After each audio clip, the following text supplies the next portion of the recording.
नमस्कार, capital TV में आपका स्वागत है और मैं आपके साथ प्रिया बिस्ट।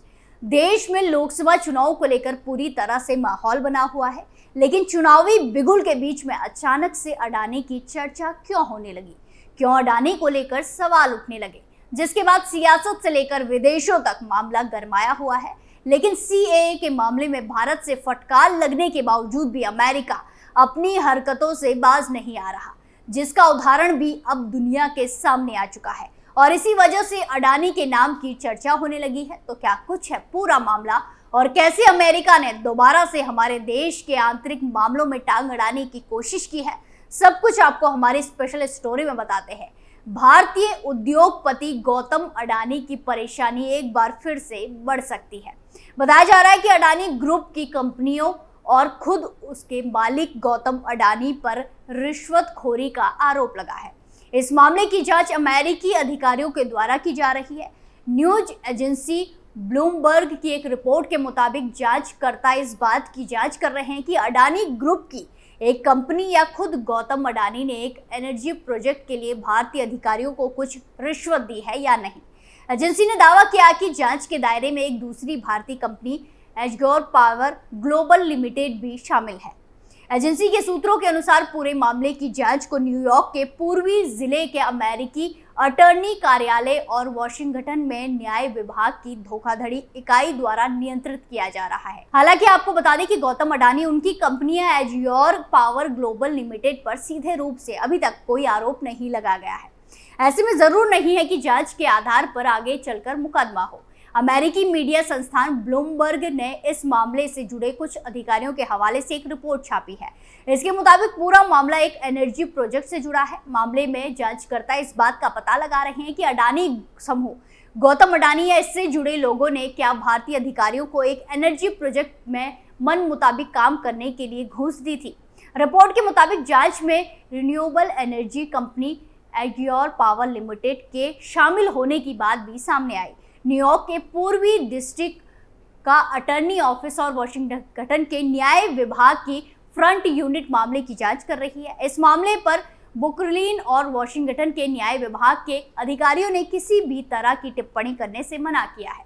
बता दें कि अमेरिका का कानून अपने अधिकारियों को विदेश में हुए भ्रष्टाचार के मामले में जिरहक और जांच करने की अनुमति देता है, बेशर्ते उस मामले में अमेरिकी इन्वेस्टर्स या मार्केट का पैसा लगा हो। अडानी समूह ने क्या कहा? इस मामले में पूछे गए सवाल का जवाब देते हुए अडानी समूह की तरफ से ईमेल में जवाब दिया गया कि उन्हें उनके चेयरमैन गौतम अडानी के खिलाफ किसी तरह के जांच के बारे में कोई जानकारी नहीं है। उन्होंने कहा कि एक जिम्मेदार बिजनेसमैन ग्रुप के होने के नाते हम कॉरपोरेट गवर्नेंस के उच्चतम मानकों पर काम करते हैं। हम अपने देश भारत और दूसरे देशों में भी भ्रष्टाचार विरोधी और रिश्वत विरोधी कानूनों के अधीन है। इसका कंपनी हर तरह से ध्यान रखती है। हालांकि मामले में ब्रुकलिन और वाशिंगटन स्थित जस्टिस डिपार्टमेंट के प्रतिनिधियों ने भी टिप्पणी करने से इनकार किया है, जबकि मामले में कथित जांच के दायरे में आने वाली company Azure power global limited ने पूछे गए सवाल का कोई जवाब नहीं दिया है। ये पहली बार नहीं है जब अडानी को अमेरिकी कंपनी ने निशाना बनाया है। इससे पहले हिंडनबर्ग की रिपोर्ट से भी ऐसा ही हल्ला मचा था। दरअसल हिंडनबर्ग रिसर्च एक ऐसा नाम है जो भारत में किसी परिचय का मोहताज नहीं है। आखिर हिंडनबर्ग रिसर्च की रिपोर्ट ने भारत के उस उद्योगपति की तरफ उंगली उठा दी जिस पर प्रधानमंत्री नरेंद्र मोदी का करीबी होने का आरोप लगता रहता है। हम बात कर रहे हैं गौतम अडानी की। कांग्रेस नेता राहुल गांधी हो या सपा प्रमुख अखिलेश यादव, अडानी के बहाने पीएम मोदी पर हमलावर होने का मौका भारत का विपक्ष कभी नहीं छोड़ता। ऐसे में हिंडनबर्ग रिसर्च ने भारत के विपक्ष के हाथों में बीजेपी के खिलाफ एक बड़ा हथियार थमा दिया। वो दिन और आज का दिन विपक्ष लगातार हिंडनबर्ग के बहाने अडानी का मामला उठाता रहता है। तारीख 24 जनवरी 2023 हिंडनबर्ग रिसर्च ने अडानी ग्रुप के संबंध में 32,000 शब्दों की एक रिपोर्ट जारी की थी। रिपोर्ट में दावा किया गया कि एक समूह दशकों से शेयरों के हेरफेर और आवंटन की धोखाधड़ी में शामिल है। रिपोर्ट में कहा गया कि 3 साल में शेयरों की कीमतें बढ़ने से अडानी समूह के संस्थापक गौतम अडानी की संपत्ति $1 अरब बढ़कर $120 अरब हो गई है। इस दौरान समूह की 7 कंपनियों के शेयर औसत 819% बढ़े हैं। रिपोर्ट के निष्कर्ष में 88 प्रश्नों को शामिल किया गया। हिंडनबर्ग रिसर्च की रिपोर्ट में आरोप लगाया गया है कि मॉरिशस से लेकर संयुक्त अरब अमीरात तक टैक्स हेवन देशों में अडानी परिवार की कई मुखौटा कंपनियों का विवरण है। हिंडनबर्ग के आरोपों के मुताबिक इनका उपयोग भ्रष्टाचार, मनी लॉन्ड्रिंग के लिए किया गया। हिंडनबर्ग रिपोर्ट की माने तो इस मुखौटा कंपनियों के जरिए फंड की हेराफेरी की गई। हिंडनबर्ग रिसर्च का दावा था कि शोध रिपोर्ट के अडानी समूह के पूर्व अधिकारियों सहित दर्जनों लोगों से बात की गई, हजारों दस्तावेजों की समीक्षा हुई और आधा दर्जन देशों में दौरा किया गया। रिपोर्ट में यह भी कहा गया है कि बड़े पैमाने पर शेयरों की गिरवी रखकर कर्ज लिया गया।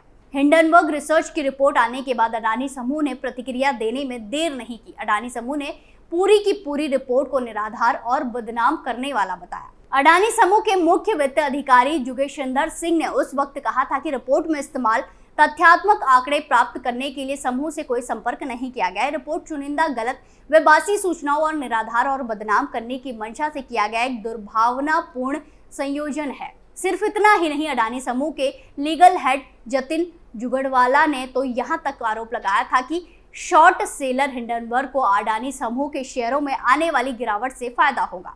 अडानी समूह ने लीगल एक्शन की चेतावनी दी तो हिंडनबर्ग भी शांत नहीं बैठा। कंपनी ने जवाब देते हुए कहा कि वो कानूनी कार्रवाई की कंपनी की धमकियों का स्वागत करेगी। हिंडनबर्ग ने कहा कि वो अपनी रिपोर्ट पर पूरी तरह से कायम है। हिंडनबर्ग ने आगे कहा कि अगर अडानी गंभीर है तो उन्हें अमेरिका में भी मुकदमा दायर करना चाहिए, जहां हम काम करते हैं। हमारे पास कानूनी जांच प्रक्रिया में मांगे जाने वाले दस्तावेजों की एक लंबी सूची है। अडानी समूह कोई पहला नहीं था जिस पर अमेरिकी फर्म ने रिपोर्ट जारी की हो। उससे पहले हिंडनबर्ग ने अमेरिका, कनाडा और चीन की करीब 18 कंपनियों को लेकर हिंडनबर्ग रिसर्च ने अलग अलग रिपोर्ट प्रकाशित की थी, जिसके बाद शेयर बाजारों में काफी घमासान मचा था। ज्यादातर कंपनियां अमेरिकी ही थी जिन पर अलग अलग आरोप लगे। हिंडनबर्ग की सबसे चर्चित रिपोर्ट अमेरिका की ऑटो सेक्टर की बड़ी कंपनी निकोला को लेकर थी। इस रिपोर्ट के बाद निकोला के शेयर 80% तक टूट गए थे। निकोला को लेकर जारी रिपोर्ट में विसिल ब्लोअर और पूर्व कर्मचारियों की मदद से कथित फर्जीवाड़े को उजागर किया गया था। निकोला के संस्थापक और कार्यकारी अध्यक्ष ट्रेवर मिल्टन ने तुरंत कंपनी से इस्तीफा दे दिया था। हिंडनबर्ग समूह पर सवालिया निशान। हिंडनबर्ग की रिपोर्ट के बाद खुद उसकी विश्वसनीयता को लेकर सवाल खड़े हो गए थे। फोर्ब्स मैगजीन के मुताबिक अमेरिकी न्याय विभाग दर्जनों बड़े शॉर्ट सेलिंग निवेश और शोध फर्मों की जांच कर रहा है। इसमें मेलविन कैपिटल और संस्थापक गेबे प्लास्किन, रिसर्चर नेट एंडरसन और Hindenburg research, Sophos capital management और जिम करूथर्स भी शामिल है। जस्टिस डिपार्टमेंट ने साल 2021 के अंत में लगभग 30 शॉर्ट सेलिंग फर्मों के साथ साथ उनसे जुड़े 3 दर्जन व्यक्तियों के बारे में जानकारी जुटाई थी। वॉल स्ट्रीट जर्नल की रिपोर्ट के मुताबिक संघीय अभियोजक इस बात की जांच कर रहे हैं कि क्या शॉर्ट सेलर्स ने समय से पहले हानिकारक शोध रिपोर्ट साझा करके और अवैध व्यापार रणनीति में शामिल होकर शेयर की कीमतों को कम करने की साजिश रची थी। यानी कुल मिलाकर अमेरिका एक बार अपनी फजीहत करा चुका है और अब दोबारा से वही कर रहा है। सीए को लेकर अमेरिका की दखल को भारत के विदेश मंत्रालय ने नकार दिया और मुंह तोड़ जवाब दिया, तो अब दूसरी तरफ अडानी को लेकर अमेरिका की तरफ से नई कहानी बनाई जाने लगी है। आपका क्या मानना है इस रिपोर्ट को लेकर, कमेंट करके जरूर बताएं। इस रिपोर्ट में फिलहाल के लिए इतना ही। बाकी तमाम खबरों के लिए देखते रहिए कैपिटल टीवी। नमस्कार।